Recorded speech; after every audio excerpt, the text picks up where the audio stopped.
더 큰 은혜를 향하여 온전히 마음에 새기는 말씀. 주 안에서 항상 기뻐하라. 내가 다시 말하노니 기뻐하라. 빌립보서 4장 4절 말씀.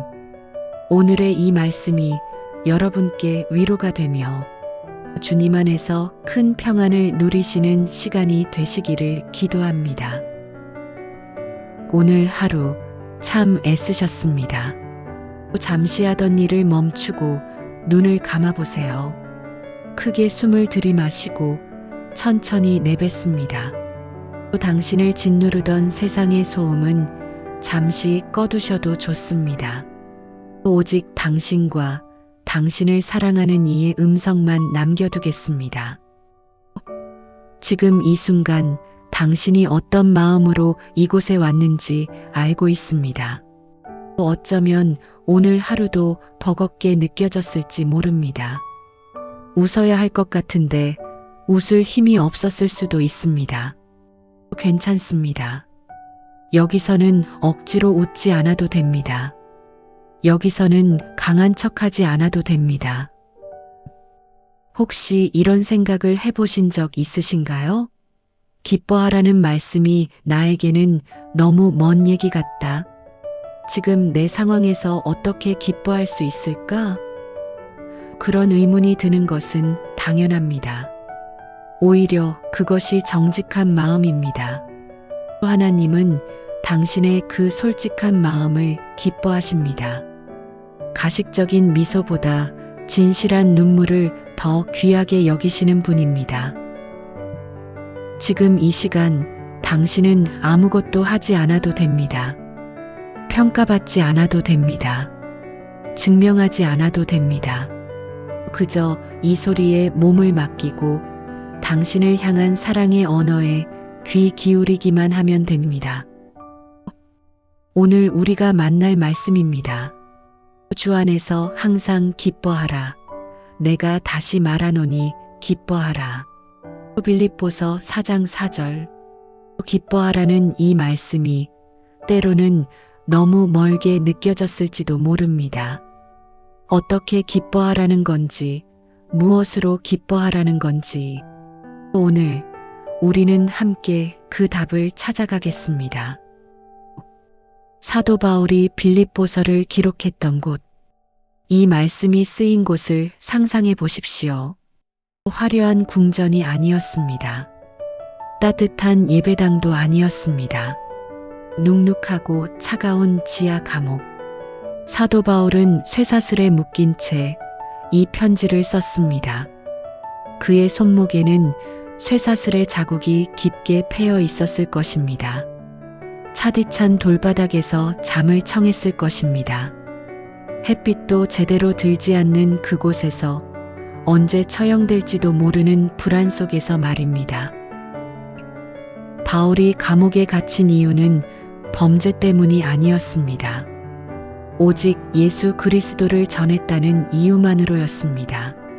그는 복음을 전하다가 매를 맞았습니다. 돌에 맞아 죽을 뻔했습니다. 배가 난파되어 바다를 떠다녔습니다. 그리고 이제 로마의 감옥에 갇혀 있었습니다. 그런데 그는 펜을 들었습니다. 그리고 이렇게 썼습니다. 기뻐하라. 한 번으로 부족했는지 그는 다시 썼습니다.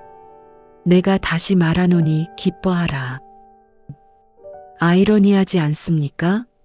가장 기뻐할 수 없는 곳에서, 가장 절망적인 상황에서 그는 기뻐하라고 외칩니다. 바울은 미친 사람이었을까요? 현실을 부정하는 사람이었을까요? 아닙니다. 그는 알고 있었습니다. 기쁨은 환경의 문제가 아니라 어디에 머무는가의 문제라는 것을요. 생각해 보십시오. 같은 비가 내려도 어떤 사람은 우울해하고 어떤 사람은 낭만을 느낍니다. 같은 직장에서 어떤 사람은 감사하고 어떤 사람은 불평합니다. 차이가 무엇일까요? 그것은 그들이 어디에 뿌리를 두고 있는가입니다. 지금 당신의 상황을 생각해 보십시오. 어쩌면 감옥처럼 답답한 상황일지도 모릅니다. 빠져나갈 구멍이 보이지 않는 그런 상황 말입니다. 재정이 막막할 수도 있습니다. 관계가 깨어져 있을 수도 있습니다. 건강이 무너져 내릴 수도 있습니다. 하지만 당신의 영혼은 어디에 있습니까? 당신의 영혼은 이미 주님이라는 가장 안전한 품 안에 있습니다. 환경은 당신을 가둘 수 있어도 당신의 기쁨까지 가둘 수는 없습니다. 주 안에서 기뻐하라. 이 짧은 문장에 모든 비밀이 담겨 있습니다. 주 안에서 기쁨의 근원이 주님이라는 뜻입니다. 기쁨의 뿌리가 주님이라는 뜻입니다. 많은 사람들이 기쁨을 찾아 헤맵니다. 좋은 직장을 얻으면 기쁠 거라고 생각합니다. 좋은 사람을 만나면 행복할 거라고 믿습니다. 돈이 많으면 근심이 없을 거라고 상상합니다. 하지만 그것들을 다 얻고도 공허한 사람들이 얼마나 많습니까? 주 안에서 머문다는 것은 뿌리 깊은 나무와 같습니다. 나무를 상상해 보십시오. 여름에 뜨거운 가뭄이 와도 겨울에 매서운 폭풍이 불어도 나무는 시들지 않습니다. 왜일까요? 겉으로 보이는 것은 메마른 땅뿐이지만 땅속 깊은 곳에는 물줄기가 흐르고 있기 때문입니다. 나무의 뿌리는 그 보이지 않는 생명수에 닿아 있습니다. 시편 1편은 이렇게 말합니다. 그는 시냇가에 심은 나무가 철을 따라 열매를 맺으며 그 잎사귀가 마르지 아니함 같으니 시냇가에 심긴 나무는 가뭄을 두려워하지 않습니다. 왜냐하면 뿌리가 물에 닿아 있기 때문입니다. 당신도 그런 나무입니다. 지금 당신의 삶이 메말라 보일지라도 당신의 뿌리는 이미 생명의 근원과 연결되어 있습니다. 억지로 웃으려 하지 마세요. 억지로 기쁨을 만들어내려 하지 마세요. 슬프면 울어도 좋습니다. 힘들면 쉬어도 좋습니다. 다만 그 눈물 너머에 당신을 붙들고 계신 손길이 있음을 기억하십시오. 예수님도 우셨습니다. 나사로의 무덤 앞에서 예루살렘을 바라보며 그분은 눈물을 흘리셨습니다. 눈물은 믿음이 없다는 증거가 아닙니다. 눈물은 당신이 사람이라는 증거입니다. 기쁨은 우리가 만들어내는 것이 아닙니다. 노력으로 쟁취하는 것이 아닙니다.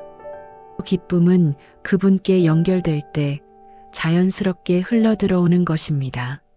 마치 뿌리가 물을 빨아올리듯 당신이 주님 안에 머물 때 그분의 기쁨이 당신 안으로 흘러들어옵니다. 요한복음 15장에서 예수님은 이렇게 말씀하셨습니다. 내 안에 거하라. 나도 너희 안에 거하리라. 그리고 덧붙이십니다. 내가 이것을 너희에게 이름은 내 기쁨이 너희 안에 있어 너희 기쁨을 충만하게 하려 함이라. 주님 안에 거하십시오. 아침에 눈을 뜰 때 그분의 이름을 부르십시오. 밤에 잠들기 전 그분께 하루를 맡기십시오. 기쁨은 당신이 만들어야 할 숙제가 아니라 당신이 받을 선물입니다. 이제 당신의 무거운 짐을 내려놓으십시오. 그 짐을 그분의 사랑이라는 깊은 강물에 던져버리세요. 그리고 천천히 이렇게 고백해 보십시오. 나는 주님 안에 있습니다. 나는 안전합니다. 나는 기뻐할 수 있습니다. 그렇다면 구체적으로 어떻게 주님 안에 거할 수 있을까요? 사도 바울은 빌립보서에서 그 방법을 알려줍니다. 4장 6절입니다. 아무것도 염려하지 말고 다만 모든 일에 기도와 간구로 너희 구할 것을 감사함으로 하나님께 아뢰라. 염려를 내려놓는 것. 이것이 첫 번째 단계입니다. 염려는 기쁨의 가장 큰 적입니다. 염려는 우리의 시선을 환경에 고정시키고 주님으로부터 멀어지게 만듭니다. 당신이 지금 염려하고 있는 것이 무엇입니까? 내일 걱정입니까? 다음 달 걱정입니까? 예수님은 말씀하셨습니다. 내일 일을 위하여 염려하지 말라.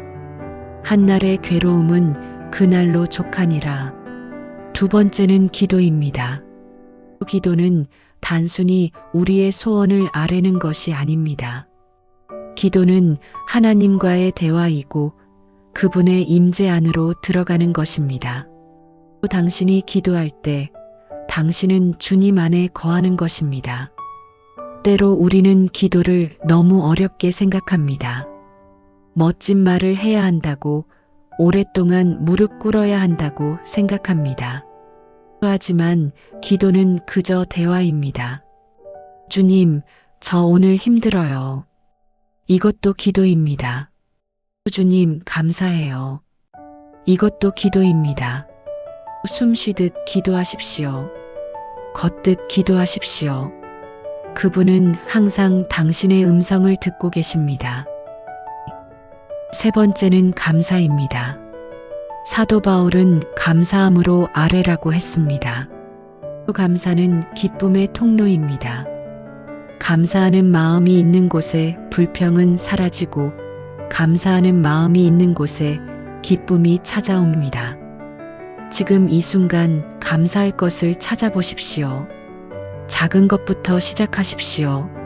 숨을 쉴 수 있는 것, 이 말씀을 들을 수 있는 것, 오늘 하루를 살아낸 것.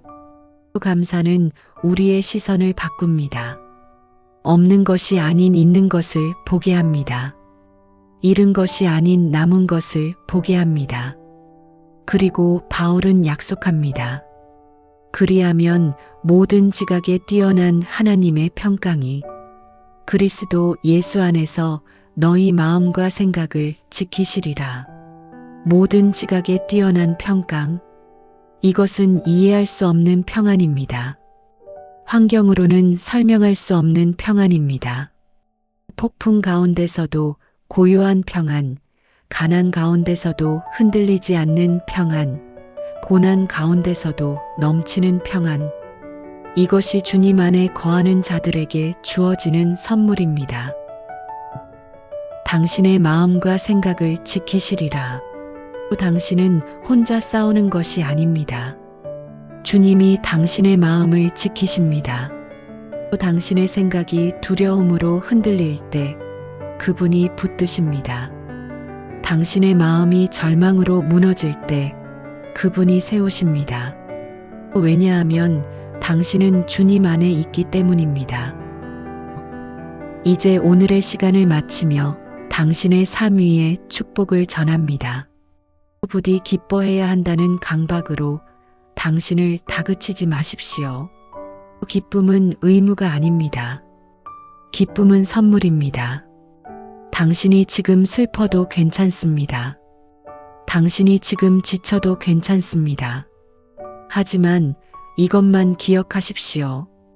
그 슬픔 가운데서도, 그 지침 가운데서도 당신은 주님 안에 있다는 것을, 이미 당신 안에 계신 주님이 당신의 가장 깊은 기쁨이 되실 것입니다. 또 당신의 지친 어깨 위에 주님의 평안이 깃들기를 기도합니다. 내일 마주할 세상이 여전히 차가울지라도 당신 가슴 속에 이 작은 불씨가 꺼지지 않도록 그분이 지키실 것입니다. 오늘 밤 잠들기 전에 이렇게 기도해 보십시오. 주님, 저는 주님 안에 있습니다. 저를 지켜주소서. 내일 아침 눈을 뜰 때 이렇게 고백해 보십시오. 주님, 오늘도 주님 안에서 기뻐하겠습니다. 어떤 상황에서도 잊지 마십시오. 당신은 혼자가 아닙니다. 주님 안에서 당신은 안전합니다. 주님 안에서 당신은 사랑받고 있습니다. 주님 안에서 당신은 기뻐할 수 있습니다. 사랑합니다. 그리고 축복합니다. 주 안에서 항상 기뻐하라. 내가 다시 말하노니 기뻐하라. 다음 주에도 더 큰 은혜를 향하여 함께 나아가기를 원합니다. 한 주 동안 주 안에서 승리하시기를 기도드립니다.